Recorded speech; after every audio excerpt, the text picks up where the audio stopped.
السلام علیکم ورحمۃ اللہ وبرکاتہ۔ کیا آپ جانتے ہیں کہ رات کے آغاز میں شیطانی قوتیں کس طرح پھیلتی ہیں اور نبی کریم صلی اللہ علیہ وسلم نے ہمیں اس سے بچنے کے لیے کیا حکمتیں سکھائیں؟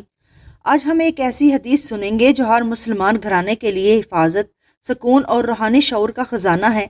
اس ویڈیو کو آخر تک دیکھیے، شاید یہی علم آپ کے گھر کو شیطان سے محفوظ رکھے۔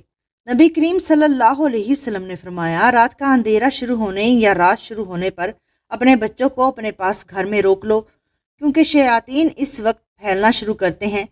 پھر جب عشاء کے وقت میں سے ایک گھڑی گزر جائے تو انہیں چھوڑ دو، چلیں پھریں، پھر اللہ کا نام لے کر اپنا دروازہ بند کرو، اللہ کا نام لے کر اپنا چراغ بجھا دو، پانی کے برتن اللہ کا نام لے کر ڈھک دو اور دوسرے برتن بھی اللہ کا نام لے کر ڈھک دو، اور اگر ڈھکن نہ ہو تو درمیان میں ہی کوئی چیز رکھ دو۔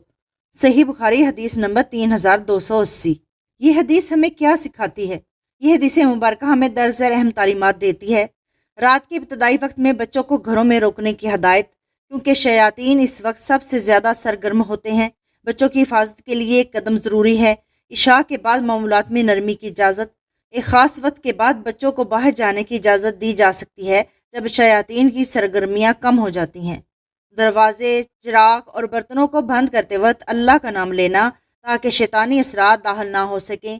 یہ معمولات ہمیں جسمانی کے ساتھ ساتھ روحانی حفاظت بھی فراہم کرتے ہیں۔ اسلام میں صفائی، نظم اور احتیاط کی اہمیت، حتیٰ کہ کھانے پینے کے برتن بھی ڈھانپنے کی تاکید کی گئی ہے۔